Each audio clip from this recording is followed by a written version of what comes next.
اور ہمیں یہ جہاں پہ اتنی نیگیٹیوٹی ہے وہاں پہ یہ اچھی خبر جو ہے اس کو بھی ہائی لائٹ کرنا بہت ضروری ہے. اور اب واضح ہو گیا ہے کہ جو پچھلا سال تھا وہ ایک ہائی گروتھ کا سال تھا. تو یہ جتنے فگرز آتے تھے پاورٹی کے، جو کہ پاورٹی کا تو سروے کوئی نہیں ہوا، اور ورلڈ بینک کا ہی ایک سروے ہوا، اس نے بھی یہ کہہ دیا تھا کہ پچھلے ایک سال کے اندر جو ہے وہ پاورٹی کے اندر کمی آئی ہے.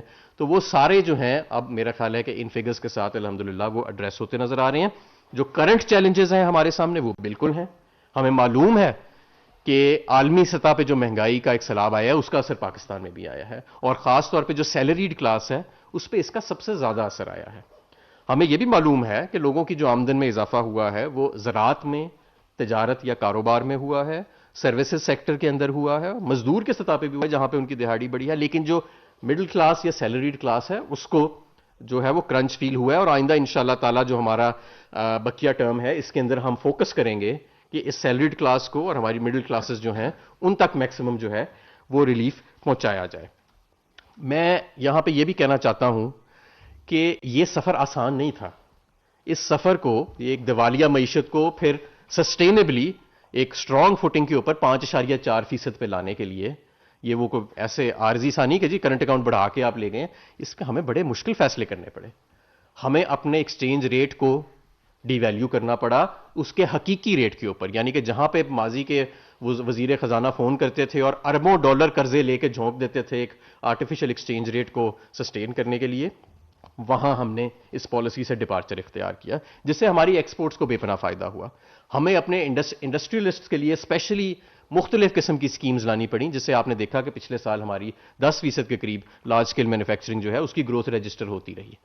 ہمیں اسٹیٹ بینک کے اوپر، ظاہر ہے پہلے ماضی میں یہ ہوتا تھا کہ جو وزیر خزانہ آتا تھا وہ اپنے من پسند انٹرسٹ ریٹ کر دیتا تھا. اب ڈیٹا کی بنیاد کے اوپر اسٹیٹ بینک حقیقت کے اوپر، حقائق کے اوپر انٹرسٹ ریٹ کا تعین کرتا ہے، جس کی بنیاد کے اوپر یہ نتیجے نکلے.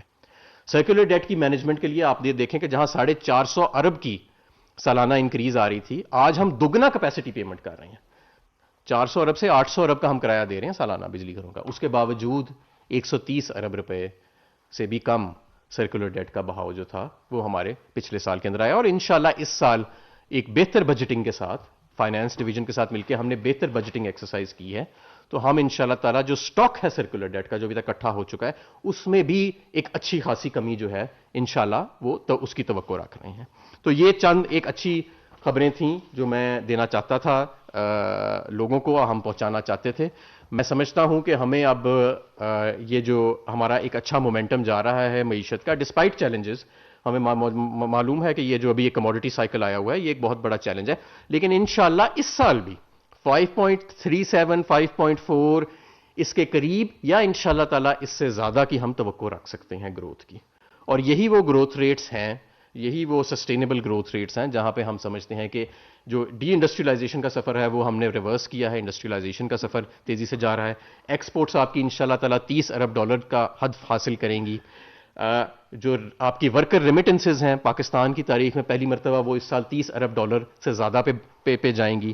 آپ کی ٹیکس کی گروتھ 35% زیادہ ہو رہی ہے اس وقت پچھلے سال کی بنسبت. تو یہ ساری جو ہماری معیشت کی اچھی جو انڈیکیٹرز ہیں، میں سمجھتا ہوں کہ اس مومنٹم کو اب ہم نے سسٹین کرنا ہے. اور اگر ہم اس کو سسٹین کرتے چلے گئے تو یہ جو ہم ایک دلدل میں پھنسے رہے ہیں بڑا عرصہ، لو گروتھ کی جو دلدل تھی جو خاص طور پہ پچھلے 10 سال میں ہم نے دیکھی، تو اس سے ہم انشاءاللہ تعالی نکل کے سسٹینیبل گروتھ پاتھ پہ چلے جائیں گے. کیونکہ اس کے پیچھے جو بنیادی ریفارمز ہیں، جو ریفارمز کیے گئے ہیں، اور وہ ان کے میں آپ کو کچھ چند گنوائے ہیں، اس کے علاوہ بے شمار ریفارمز ہیں.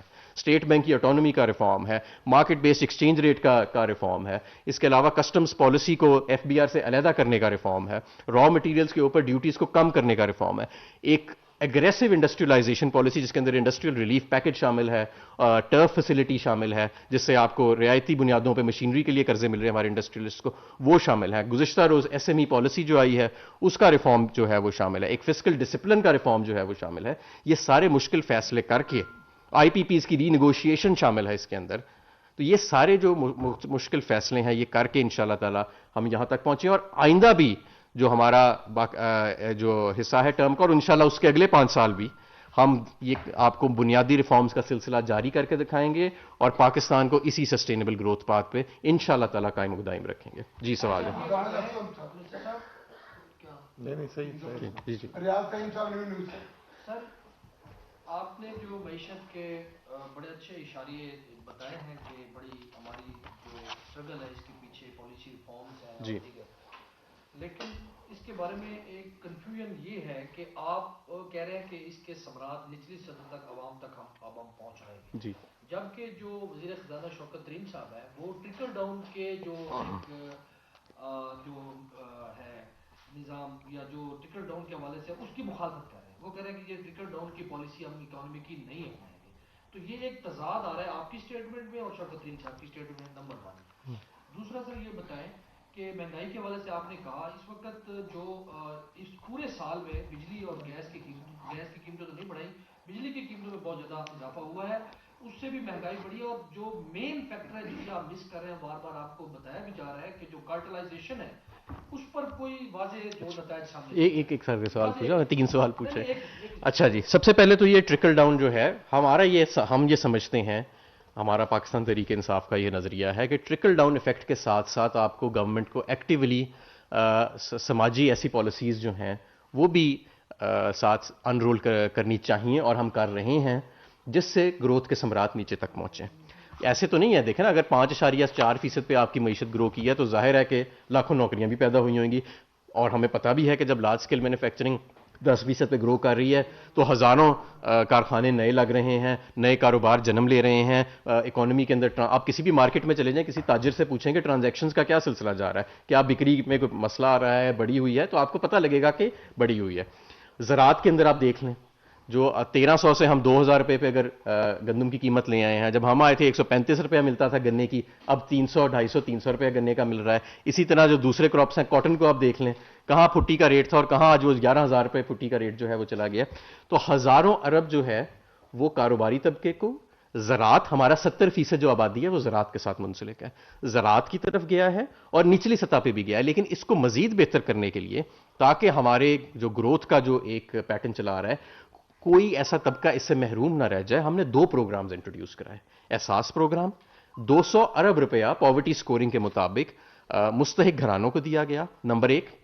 نمبر 2، انصاف صحت کارڈ، جو میں سمجھتا ہوں کہ KPK کے کامیاب تجربے کے بعد پنجاب پورے میں ایک انقلاب ہے کہ ہر گھر جو ہے، ہر گھرانہ، اس کا ہر فرد 10 لاکھ روپے تک کا مفت علاج کرا سکتا ہے سرکار کے خرچے کے اوپر. پرائیویٹ ہاسپٹلز بھی اس میں بے شمار شامل ہیں اور پبلک ہاسپٹلز بھی شامل ہیں. یہ سارا کچھ کرانے کی وجہ یہی ہے کہ اس گروتھ کے ثمرات جو ہیں وہ ہر سطح تک پہنچیں، نمبر 1.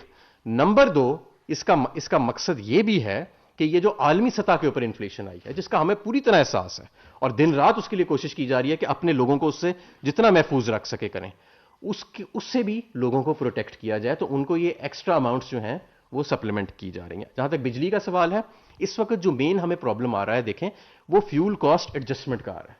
فیول کاسٹ ایڈجسٹمنٹ کیا چیز ہے؟ یہ کوئی نئی چیز نہیں ہے جو ہم نے ایجاد کی ہے، یہ کافی دہائیوں سے، 1990 کی دہائی سے یہ چلی آ رہی ہے. جہاں آپ کا 60% بجلی آج امپورٹڈ ایندھن سے بنتی ہے، کیونکہ مسلم لیگ نون نے جو زیادہ تر بجلی گھر لگائے امپورٹڈ کوئلے پہ لگائے اور امپورٹڈ LNG پہ لگائے. جب ان کی قیمت عالمی منڈی میں اوپر چلی جاتی ہے پہلے سے تعین شدہ قیمت سے زیادہ، تو پھر پچھلے 2 مہینوں جو آپ نے یونٹس کنزیوم کیے ہوتے ہیں ان کے اوپر اس وقت 4.5 روپے یونٹ فیول کاسٹ ایڈجسٹمنٹ لگ کے آ رہی ہے. اکتوبر کے دسمبر میں لگ کے آئے تھے، نومبر کے جنوری کے بلوں میں لگ کے آئیں گے. تو یہ وہ قیمت ہے جو عالمی منڈی میں جو جاتی ہے. اب اس کے مقابلے میں آپ دیکھیں باقی ساری دنیا میں کیا ہو رہا ہے. آپ نے خود ہی کہا کہ 2019 سے گیس کی قیمت نہیں بڑھی، 5 گنا گیس کی قیمتیں بڑھ گئی ہیں. باقی برطانیہ جیسے امیر ملک میں 20 سے زائد گیس کی کمپنیاں جو ہیں انہوں نے بینکرپسی ڈکلیئر کر دی. آپ بجلی کے بلوں کو دیکھ لیں، باقی کے ملکوں میں کیا ہو رہا ہے. ہمارا 4.5 روپے یونٹ فیول کاسٹ آ رہا ہے، باقی دنیا میں دیکھیں کہ دگنے تگنے ہو گئے ہیں. آدھی فیکٹریاں بند ہو گئی ہیں اس انرجی کرائسس کی وجہ سے کئی ترقی یافتہ ممالک میں. اپنے ارد گرد ذرا ہمسائے میں دیکھ لیں کہ کیا ہو رہا ہے. آپ ذرا دیکھیں کہ انڈیا میں اس وقت کیا کرائسس آیا ہوا ہے اکانومی کا. سری لنکا تقریباً ڈیفالٹ اور بینکرپسی کے قریب ہے. تو یہ، اور ہم دوسری طرف اکانومسٹ کہہ رہا ہے کہ پاکستان کی معیشت، پاکستان کی سوسائٹی نارمل سی انڈیکس میں دنیا کے ٹاپ 3 ممالک میں ہے. تو کوشش کی گئی ہے اور میں سمجھتا ہوں کہ چیلنجز کے باوجود اس کے ثمرات بھی ملے ہیں، اور جہاں تک ممکن ہو سکا ہے ہم نے ہر طبقے کو کوشش کی ہے اس عالمی مہنگائی کے سیلاب سے بچانے کے لیے. لیکن ظاہر ہے کہ یہ ایک کانسٹنٹ سٹرگل ہے.